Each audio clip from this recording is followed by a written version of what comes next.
Welcome in to the PHNX Suns podcast, brought to you by the DraftKings Sportsbook app, America's #1 sportsbook app.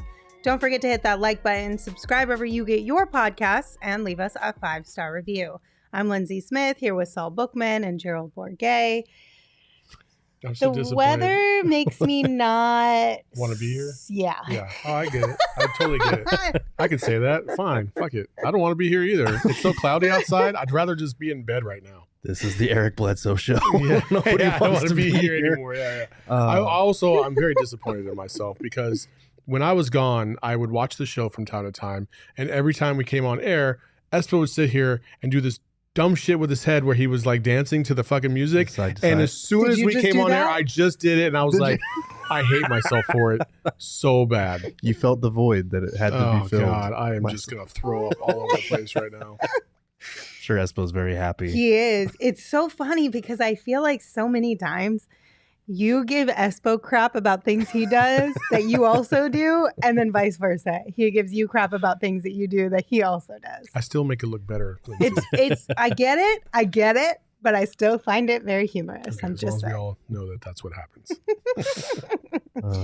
All right, gentlemen, let's talk about the 15th roster spot. Obviously. Yeah, baby. It's we July. know It's July. that we are still waiting on a Kevin Durant resolution. We get that.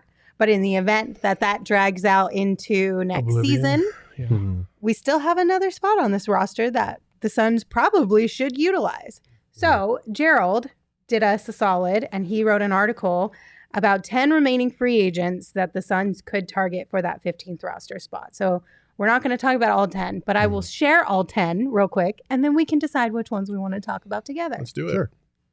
So we have Ben McLemore here. We have LaMarcus Aldridge, Blake Griffin. We've got Carmelo Anthony, Frank Jackson, DJ Augustine, Eric Bledsoe, Rajon Rondo, Dwayne Washington Jr., Ish Wainright, Dennis Schroeder, and that's it. Yes, So- we are scraping the bottom of the barrel, obviously, at this point in free agency. And we've talked about this many times. Waiting on Kevin Durant, trying to get that situated. That was the right thing to do. But the downside to that is now all of the good free agents that you might have been able to get on that mid-level exception are pretty much gone. And at this point, there's nobody that the Suns should even spend a fraction of their MLE on. They should save that for later in the season. Maybe somebody gets bought out, and then they can offer way more money than anybody else on the buyout market. But yeah, these are for minimum signings. None of these guys would be terrible. Obviously, they wouldn't be ideal, but these are kind of break glass in case of emergency type pickups. Like nobody here is going to move the needle very much, except for maybe one or two.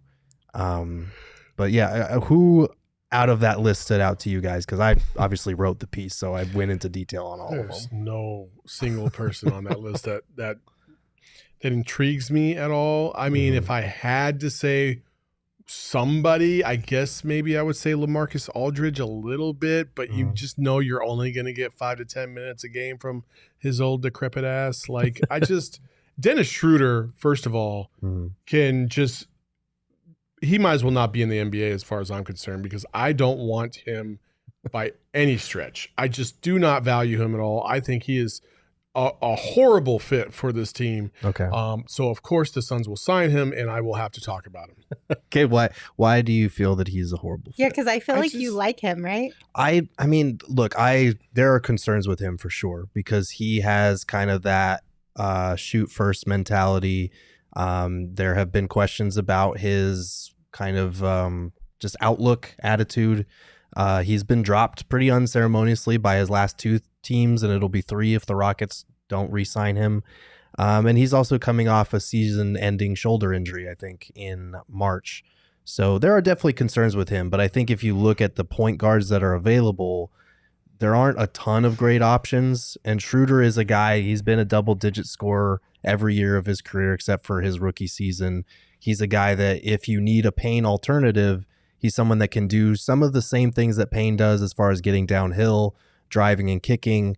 And his last really good season was backing up Chris Paul with the Oklahoma City Thunder, and that was only 2 years ago. It seems like it's been a while since he was relevant because he bounced from the Lakers to the Celtics to the Rockets.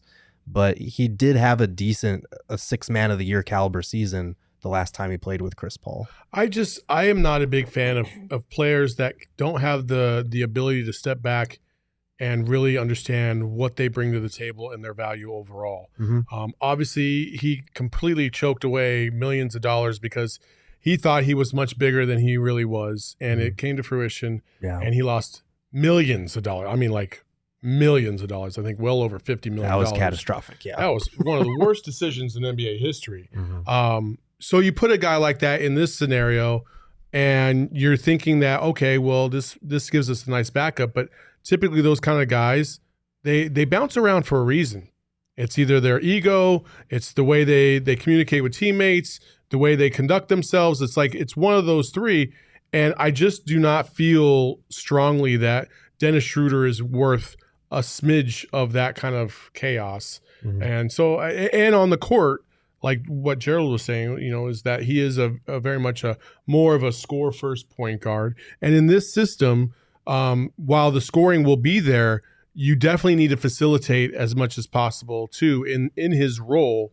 And I just don't see it with him. I feel like he's just a bad fit.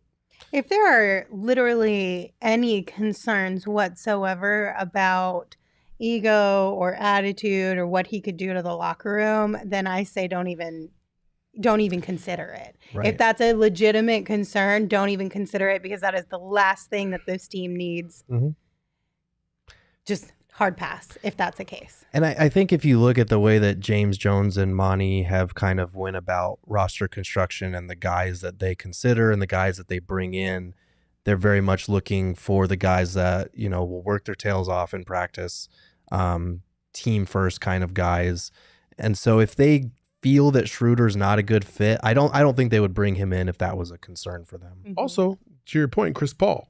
Mm-hmm. Chris Paul played with Dennis Schroeder. Mm-hmm. So if there was ever going to be a guy on the team that could vouch for like bringing him in, you would think to some degree it might have happened already. Right. Because Chris Paul does have some weight. But on the flip side, he could also be like, hey, this is a no. this, I feel like maybe he's like, nah, man, hard pass. It's possible. I do think there's a chance that they've held off on that last roster spot waiting for the Kevin Durant situation to sort itself out, but there was a report, I think it was from John Gambadoro, saying that they're not that roster spot, they're not waiting for that situation to materialize, so who knows. But one thing that might make you feel better, he did rank, according to the Basketball Index, in the 90th percentile in passing efficiency, which weighs, turnovers versus finding open guys and setting them up. So he's not a primary playmaker, but he is, as far as a backup point guard or a third string point guard, he's not terrible as a playmaker, at least. I just think at this point now we're kind of in the either we're going to trade for somebody to come in and be that backup point guard, or we're just going to hope and pray that Cam Payne bounces back from the awful year that he just had. Yes. I don't see another scenario where they actually bring somebody in that's worthwhile to back up Chris Paul at this point, not with the lack of options out there in free agency. Right. And for our listeners, we did, to Saul's point, I think it was last week when we went over non-Kevin Durant trades that could kind of address that situation a little bit better. So if you're curious about those options, go back and listen to that episode. Today we are scraping the bottom of the barrel with our free agent options. This is here. the sludge of the NBA. Am barrel. I the only person who's like, I could do an Eric Bledsoe redemption tour? Oh, hell no. Okay. Am I the only one? Yes. Lindsay, make your case. No, 'cause I know curious. Espo would be on board with that too because he loves him some Eric Bledsoe. Yeah. I just know that him and Book had a pretty good relationship. Mm-hmm. He was always a really good locker room guy. He always had the players' backs, I felt like. He said and did the right things. I think it was a little bit of a tough situation for Bledsoe when he was here because, and we've talked about this with Book too, sometimes you're born a natural leader. Sometimes you have to grow into it and then assume that role. And then sometimes it's like, hey, I'm just not that vocal leader. I can lead by example, but that's about it. And I feel like there was a lot of pressure put on Bledsoe to be a vocal leader when that just wasn't who he was. Right. But He was very vocal on Twitter. I mean, it was like 4 words. 5 words. 6. I also, I don't want to be here. It was Wana. He combined Wana. Got it. Gotcha. I don't know. If we're looking at a third string point guard, I don't think Eric Bledsoe is a terrible option. I think he's what you kind of hoped Elfrid Payton would be last year in terms of this guy started last year. He probably shouldn't have been starting, but he's a guy that if he's your third string point guard, maybe it's not as bad. And obviously Elfrid Payton did not work out. I'm not obtuse, but like it wasn't long ago that he was a really good defender on the league best Milwaukee Bucks. Like he was their starting point guard and they wound up trading him because they needed to improve that spot for a title run. The Suns wouldn't need Eric Bledsoe to play a starting point guard role in the playoffs for a title run. They just need him to be a menace on the defensive end, which he still was even last year. When he was on the LA Clippers starting for them, he was in the 84th percentile in steal percentage. So he's still able to get out in passing lanes and make, defensive plays, which is what all you could really ask for of a third string guy. He's been a double-digit scorer every season of his career, except for last year when he averaged 9.9 points a game. So literally right on the cusp. I feel like maybe those bridges have been burned on both sides. There's a good chance that neither side is interested in a reunion, and I would get that. But nothing would say we've come full circle as far as I don't want to be here to Kevin Durant wanting to be here and Bledsoe choosing to be here. Like that would be kind of funny. I would find it amusing at least. I don't know. I'm not entirely mad at it. Can we scroll up there, Shane? There's a comment in the chat by Atari OG that says, I checked campaign social media the other day. That lazy turnover machine hasn't even considered picking up a basketball all off season. So this is what we're not going to do. Yeah. We're not going to shame campaign because he didn't post his workouts on social media, number one. Right. Number two, you have no idea what he's doing. I'm sorry. Do you have a cam on him all the time? Like, how do you know he's not working out? The cam. And they're professional basketball players.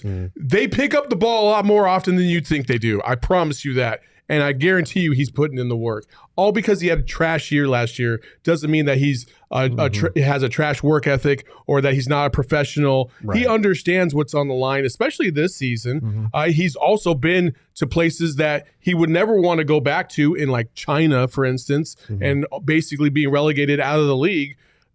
Trust me, he's putting in the work, and don't make assumptions just because somebody didn't put their freaking body pics on freaking social. Also, check the Suns' Twitter feed because they literally posted video of him in the lab today getting shots up. So it's there. You can be upset about the way he played last year. That's fine, but we can't go assuming things about people that we just don't have that information on. Right. We got to separate the difference between performance and assuming they're not putting in the work, because all of these guys do. It's just it's the off season, and not posting your workouts doesn't mean you're not getting the work in.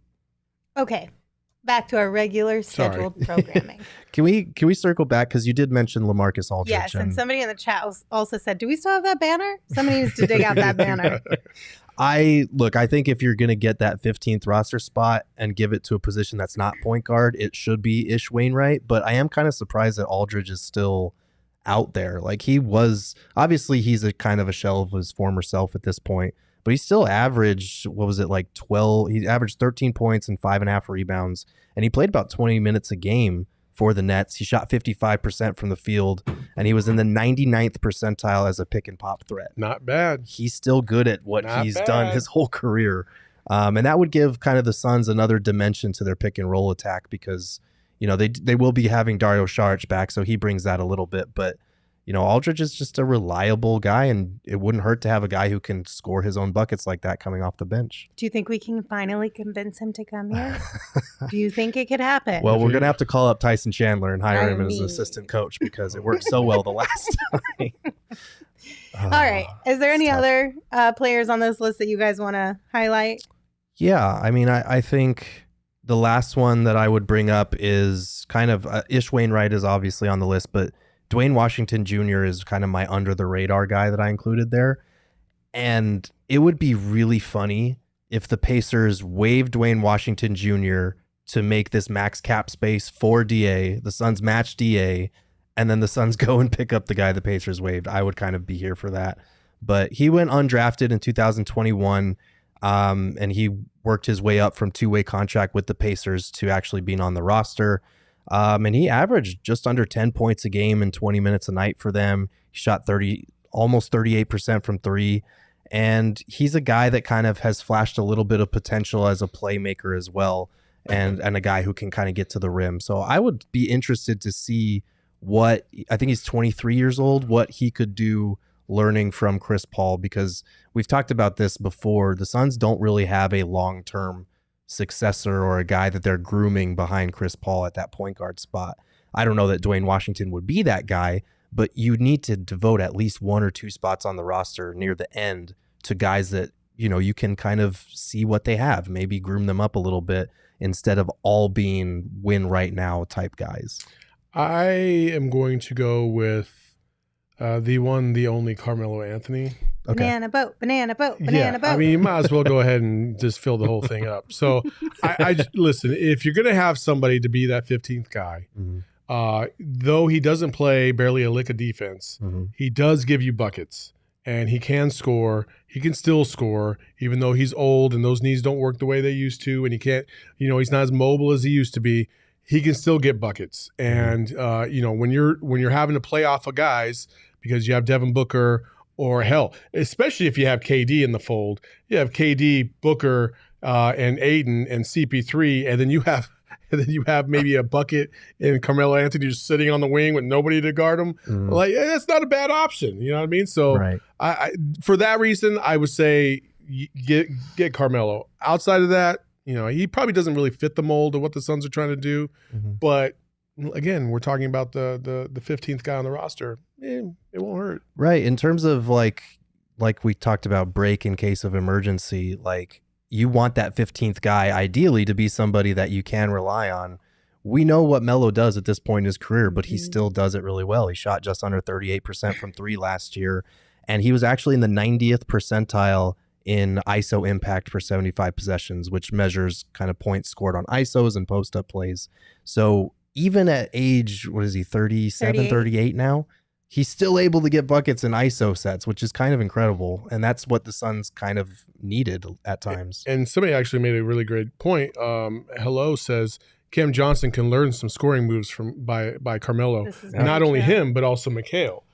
So if they didn't get KD and they did bring in somebody like Carmelo, I think that would help kind of teach them how to maneuver around the court from time to time and really get a bucket when necessary. So it's not a horrible option. I'll tell you that. I find this hilarious. Back-to-back comments. Daniel said, if Melo is your 15th roster spot, then I'd be okay with that. And then Carlos said, hell no on Carmelo. Come on, man. Look, these options are going to be polarizing at any point to somebody because they're, like we said, it's the 15th spot on the roster. Like, you're not going to get a game changer, a difference maker here. You're going to get someone that can hopefully play if called upon, that might be a good locker room fit. And ideally someone that's a point guard so that you have some insurance there behind Chris Paul and campaign. But, you know, we have other options other than just point guards on this list. So If you would like to dive into all 10 players that Gerald brought up within this article, head on over to gophnx.com. That article is available there. If you are not a member, please consider signing up to become one today because you get a lot of perks for that. Also want to tell you guys about the DraftKings Sportsbook app. Right now, if you download the DraftKings Sportsbook app and use promo code PHNX when you sign up, after making your first deposit, you're going to get a risk-free bet up to $1,000. Yes, $1,000 risk-free. That's promo code PHNX only at DraftKings Sportsbook. Minimum age and eligibility restrictions apply. See show notes for details. What? you just really sold that $1,000. I had to. It's like $1,000. Yes. $1,000. I was like, oh yeah, I feel it. I'm pumped. Didn't you though? But you did, right? Infectious. Did the message get across? Yes, it did. It did. We had a great time yesterday hanging out at Four Peaks Brewery down in Tempe. If you were able to join us, thank you for stopping by. Hopefully you got the chicken tenders and some really good beer. Here's a hot take. Okay. You're going to say they're bad, aren't you? I'm not going to say they're bad. No, none of the food at Four Peaks is bad at all. Oh boy, but here we go. I will say the chicken tendies are a little bit overrated compared to the other food. Brother, are you kidding me? I'm serious. Man. Okay, what is your other option? What is your go-to then? I don't really have a go-to, but I've had the chicken tendies. They're fantastic, but Charles Whittle Pike said chicken tender is top tier. I mean, okay. I've had burgers most of the time I've gone, and they've been fantastic. But I had the chicken tenders for the first time yesterday because I thought it was all cap. It is not. It's not. The reason why it's not too is because if you can travel, because I always take mine to go. And the other day, last month, not yesterday, but last month, I ended up having to stop at a store, pick up food for somebody else, and drop it off at their house because they had COVID before I got home and could eat my chicken tender. So we're talking about like maybe an hour by the time I left Four Peaks and then got home. They were still crunchy. They still had a little bit of crisp to them. Mm-hmm. And I didn't even have to because I was like, I could put these in the air fryer and make them real nice. And I was like, I'm too lazy to do that. If they're that good, an hour later after traveling, then you know that they are super solid when they come out fresh. They have a pork belly bite, which I think is fantastic. Chris is in the chat saying that the barbecue chicken pizza is legit. Okay. Absolutely. It's fantastic. They have again, you could close your eyes and point to something on the menu and it's going to be good. I just think that, listen, this whole office is all about the chicken tendies. Yeah. I'm pretty sure I didn't see anybody outside of Espo order anything else besides chicken tendies. We had a whole table. A whole table full. And I was like, all right, people, this is getting a little out of control. No, they're so change good. things up a little bit. Plus the chicken is like solid chicken. It's not also, I can't trust when Craig Morgan says chicken tendies are legit because he doesn't even like ketchup. And that's just gross. Okay, what were you dipping them in though? What? The chicken tenders. You got chicken. They have a dip that comes. The Chipotle ranch. Yeah, really the Chipotle ranch. Their honey mustard is also solid. Is it? Yes, interesting. Very solid. I do think their Arizona chicken rolls are also slept on the appetizer menu. Those are so good. And they come with this, what is this, like a jalapeno kind of cream sauce. It's so good. Andrew said, dang it, I'm starving and I just got here. LOL. Sorry, guys. Sorry, Andrew. Didn't mean to do that. But if you are hungry and you're looking for a spot tonight, the Four Peaks Brewery out in Tempe, good food, great beer. Just a reminder, you have to be 21 or older to enjoy the beer. And we ask that you enjoy responsibly, but anybody can go down to the brewery and enjoy the food. All right, guys. So The Athletic wrote an article and they gave out grades for off-season moves. And even though, again, we know the Suns are still kind of in limbo because we're still in the Kevin Durant race. We're going to talk about it. So this is what The Athletic said about the Phoenix Suns. They gave them a B grading and said, while a trade for Kevin Durant hasn't materialized, the Suns kept their core together and should enter next season as a title contender. Despite all the drama, real or speculated, Phoenix wasted little time matching the Pacers' offer sheet to keep DeAndre Ayton in place. While Ayton struggles with consistent effort, he is among NBA's top big men, and his upside remains high. Signing rising MVP candidate Devin Booker to a Supermax extension was a no-brainer, and GM James Jones added bench help with Damian Lee, Jock Landale, and Josh Okogie, even though they did lose JaVale McGee, which could potentially hurt. So they gave the Suns a B thus far. Where are you guys at? Yeah, I mean, it's obviously the offseason's not done for the Suns. It's done for most teams, which is why this article came out. And I think to this point in the season, a B plus is probably what I would give them. I do think people are underrating a little bit the impact of, yes, the Booker Supermax was a no-brainer, but getting that taken care of, bringing DA back, you have your long-term core 3 guys locked in for the foreseeable future now. And Cam Johnson, you could take care of that depending on what happens with KD if that kind of falls through. So they're in a good position. I think locking in that core is huge for them. And as much as we're talking about how underwhelming it is for them to run it back, they were the best team in the NBA until they suddenly weren't. And that felt more internal than anything, than the fact that they just got beat. I think I can handle that a little bit better than, the final series where they just got beat by a better team and needed to improve. Last year, they were the best team until they just stopped playing like it. So I don't think running it back is the worst thing in the world. I think a B plus would be my grade. That's probably where I'm sitting right now. I'm only laughing because internal was not team related. It was just individual related. Because somebody, had COVID. I mean, that's how you drop off the face of the earth. Dang Mavericks. Yeah. I would agree with a B. I think B's solid. Listen, as much as you want to complain about the fact that they didn't go out and get a superstar yet, getting DA is a very solid consolation prize and one that a lot of teams don't have. So they're going to compete in the West. I'm sure they're going to make some moves at some point, whether it be before the season starts or during the season, because they're going to have to. But you can't forget the fact that just like all these other teams, have gotten better with the Clippers getting Kawhi back and Denver getting Murray back. There's a small little move that has kind of been under the radar this whole offseason, and that's Dario Saric coming back. And I feel like he's going to provide the stability in that second unit that was sorely missed at times last year. Definitely missed in the playoffs. And I think that's going to be a big move. And I think that's going to help campaign. I think it's going to help Cam Johnson if he's not in the starting lineup.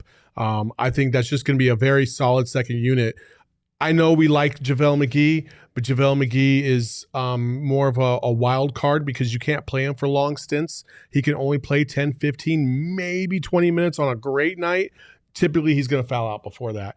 So you couldn't really rely on him as much. The things that you could rely on him for were to go up and get it, and defensively he was okay except on the perimeter. Dario's going to be able to hold up a little bit better all the way around, playmaking, getting other guys involved, running the offense, and scoring down low. I think that's something that we're kind of sleeping on a little bit right now, and I'm really excited to see him come back and do what we all know he can do and provide some stability to that second unit. At least on paper. Right. Yeah. That's what we know. And the hope is that because he has gone through quite a few injuries throughout this time that he's missed and some surgeries and a lot of rehab. So hopefully it won't take him too long to get back to the Dario that we know and love. And that helps that second unit tremendously. I would be shocked if we got to training camp and he wasn't ready to go. Yeah. I would be shocked because you're talking about well over a year of him rehabbing. And didn't you say that he stayed in Phoenix for the last 2 off seasons as well to work on all of this stuff instead of going home like he usually does? Right. And when we talked to him in Vegas, he did say that his goal is to be ready for training camp, and it didn't sound like this is my optimistic goal. It sounded like this is what my plan is, what's going to happen. So I do think if he's healthy, that changes the second unit drastically. Maybe you're not as good during the regular season just because JaVale was such a seamless fit with that second unit, and he did a lot of the same things DA did, so it made it easier to kind of replicate what the starting group did in terms of what they ran. But like come playoff time, I think their center position might be better suited for the playoffs than last year. And it's been mentioned in the chat a couple times. Cam Payne had his best season of his career playing alongside Dario Saric, and that's not the sole reason for it, but it really did unlock a lot of things. I'm actually going to be writing about that next week, just kind of breaking down the film. So Daniel just hit the button with Saul in the chat. Don't engage, Saul. Don't engage. Listen here, Daniel. Well, read the comment first so everyone knows what we're talking about. So Daniel Caston the second Daniel's nice. You be nice. He's in the chat. No, I know he's nice. He was so nice that he said, "What's up, fellas?" And then he walked right by me, and I was like, "Who the fuck is that guy?" And then we found out it was Daniel. So anyway, Daniel, you're gonna get yours now. I have no issues with the grade. This is what he said. I have no issues with the grade. My issue is with Thunder Dan not being the greatest to wear number 9. Saul with the eye and laughing emoji. First of all, basketball wise, Suns wise, of course he's the greatest to ever wear it. However, Taryn Mowat is a 2-time national champion. She holds the record for strikeouts and games won in the Women's College World Series, and she won the ESPY for best female athlete in 2007. Thunder Dan hasn't come close to any of those things except for once because he was on the shoulders of Charles Barkley. So Hey-o. Listen, don't you disrespect Taryn Mowat. She deserves more than that. Anyway, that's it. That's Also, if you're wondering what we're talking about, it's because PG-13. Daniel. we put together a list of the greatest Arizona athletes who to wear numbers. Number, yeah. Right. And they're all, if you want to go look at it and yell about it or agree with people about it, it's on our PHNX_sports Twitter page. Good luck. Good luck. That's all I'm going to say. Sam Keller, the GOAT. Okay. We're going to round out the show today with a producer surprise. But this producer surprise is going to officially be brought to you by OGs. Hey. They just launched their first ever limited edition seasonal flavor, Pina Colada. You can check out OGs online at ogsbrands.com and on Instagram at ogsbrands. You can also find their products at your local dispensary, but you must be 21 years or older to purchase. Everyone in the chat early on was asking how your day was yesterday after you indulged in some OGs at the start of our show. That was good. Did you have a solid day? I usually take 5 milligrams. I kind of pace myself. I feel like I need to up the dose a little bit because I was a little I was just like, oh, okay, well, I'm good. You know what I mean? Like, I didn't. Are you saying that for real, or are you just saying because you got mad at me for saying there was half a gummy left on the table yesterday? No, like that was for real. Like, typically the OGs goes hard. Yesterday, it went hard, but not as hard as it usually does. So maybe I need to jump up to the big boy table and take the whole thing next time. I don't know. We'll see. Well, if you guys want to try it out, we highly recommend. As I mentioned, you can find it at your local dispensary. So pop on over and grab some OGs for this upcoming weekend. All right, Shane, what you got for us today? Well, I'm a little shy, so I'm not going to put myself on the screen today. I'm just feeling a little self-conscious. So here's my little face. All right. So this is one of my favorite questions ever, and just bear with me. This could seem straightforward, but just think about it for a second. Okay. Would you rather not have a house and have to live with a bunch of barnyard, or have a house, but you have to sleep and spend most of your day in a barn with a bunch of barnyard animals, or the barnyard animals live in your house? So basically, would I rather be a farmer who can go to the barn? No, you so would I rather live in the barn, or would I rather live in my house and then the animals would be there in both cases? Basically. Okay. So both of them are a barn? I mean, I would rather have to go to the barn. Because you said, okay, hold on. How big is my house? Hold on. It's got to be pretty big. In the first case scenario, you have your own house, but majority of your day is spent in the barn. Yeah. In the second scenario, your house is shared by the barn animals. Yes. Okay, so then I would rather have my own house and spend majority of the day in the barn. Really? Yeah. You have to sleep there. In the barn? To sleep in the barn? Oh yeah. I thought you said but what's the point of having my own house then? That doesn't make sense. Yes, it does. How does it make sense? Because you have a house, but you have to sleep in the barn with the barnyard animals. Well, you didn't say I had to sleep in there. Then what's the point of having a house? So how much time do I get to spend in the house a day? I'll give you 4 hours away from the barnyard animals. 4 hours away from the barn. Yeah, but I'm still doing that. Okay. I want time away from the animals. Saul is still pondering. This is why. I don't like this question. It's just so nonsensical. What's your answer then? I'm gonna sleep my ass in the barn. Like I don't want to be around all those animals all the time. I'm not an animal lover like a lot of people. Like I'm not. How weather resistant is the barn? Gerald. Like if it rains, am I going to get wet or am I going to be okay in the barn? You're not at Shroot Farms where you can stare through the slats of the fucking barn and see the stars, Gerald. Well, I mean, but like, does the door close securely? Okay, all right. Gerald, you ruined the question. Here's a different one. I ruined the question. Give us a different question. What is the least favorite present you've ever gotten? Ooh. Least favorite present. I don't know if I have a very specific one, but obviously everyone knows that I have a love for cats. And for whatever reason, that means now oftentimes when I get gifts, it's like, here are some cat towels for your kitchen. Mhm. Here is a cat dish for your whatever. It's always cat related. And I'm like, I love cats, but I'm not that crazy where my house is cat decorated. Right. I appreciate the sentiment and that you're paying attention to my Interests. things that, my interests and things that bring me joy. But let's just maybe It's because most cat people are like, they're like cat people, right? I think that's just an assumption that a lot of people make. True. It's a stereotype. And it's an assumption Saul. that pops into your head when you go shopping for somebody who has a cat. Yeah. So I get it. Man, I don't know what the word. Oh, actually, here, how about this there, everybody out there? The worst gift I have ever received was also the best gift I've ever received. Oh no. I'll explain. When I was a little kid, I think I told this story before, I wanted an ASU jacket because it was freezing in Prescott, and that's where I lived. Mhm. My mom got me a U of A jacket. I was Right. very mad. Yes, I But remember that. it was the best thing ever because I ended up being a U of A fan, which is way better than being a Sun Devil. There you go. Sounds like the worst gift ever, but let's see. I'm trying to think. I also and have I another don't- question for the group. Go ahead and ask your question while I think. 'cause Okay, I'm- Gerald's like, I love all my gifts. So we had an Equally. argument yesterday, my wife and I, about car accidents. Okay. And she says that it's always better to be like passed out and then get into the car accident than to brace for the car accident awake. Yeah. She's like, because statistics say that you won't get as injured. And I'm like, Right.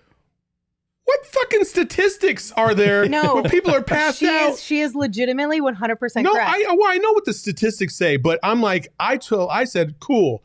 I would rather have my back all jacked up or my neck all jacked up than get shards of glass into my eyeballs. Mm. So I would rather brace for the impact. What say you guys? No, I'm going to get knocked out because then I'm actually going to probably survive it if it's a really bad car accident.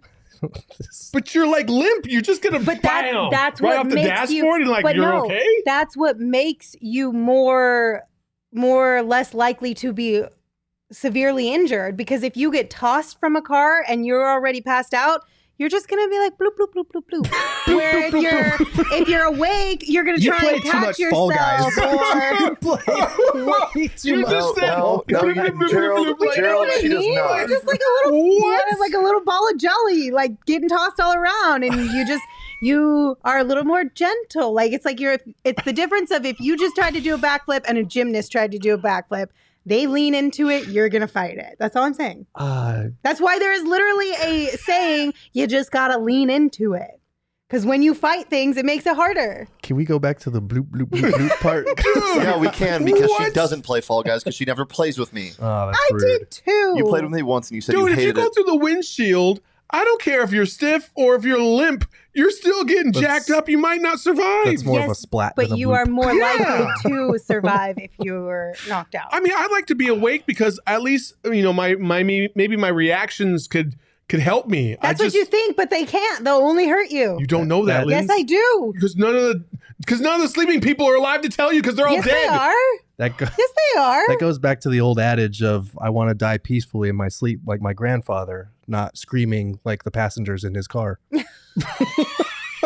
Oh, my. Gerald, you got a Oh, gift.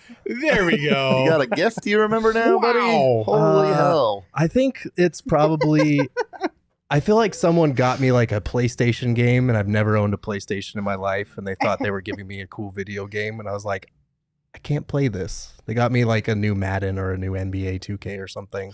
And I was like, this is the totally wrong system. I think it was a grandparent, but they tried their hardest. So They tried. they tried. It's the thought It's that the counts. thought that counts. You want to hear this absolute backstabbing? Yes. So we go to Vegas 2 years ago for my buddy's birthday. I get him a really nice bottle of wine, Okay. a bottle of whiskey, and a T-shirt from his favorite company. That's cool. too much. Awesome. That's well, tue much. he's one of my best friends. That is still And- too much. Wait, I love I'm him sorry. dearly. Say it again. I wasn't paying attention. Well, then pay attention. Anyway, I got him a really nice gift. And then we go to Vegas 6 months later for my birthday. He goes, close your eyes and turn around and put out your hands. He gives me back my portable charger that I left at his house. And I thought he was fucking with me. RJ, you're dead to me. That's I mean, you got him 3 gifts. Who gives their friend 3 gifts? That's the question we need to answer right A really now. good friend? You give your friends 3. Lindsay, there ain't no damn way. It was all in one you're giving gift. anybody And, three gifts we- except for, we- your, Excuse for me. your people in We your family. all drank the alcohol. It wasn't just for him. I only have like 5 really, really good friends. So it's very easy to gift them good things. But do you? It's all of us in the 3 room. things or more. I like to gift my friend things throughout the year. Like if I just go somewhere to like a market and I'm like, this reminds me of That's so-and-so, different. I'm That's going to get this different. gift. But That's for different. a birthday, yeah, why not? Like a nice little like smorgasbord of things. Have you, though? Yeah. I mean, if they're like little individual items, I get, and you like compile them into yeah, but one. these are like a bottle of wine, a thing of whiskey. That's like well over $100 that he spent. It was like $80 total. You don't spend $100 on your friend's birthday? Like your best friend's birthday?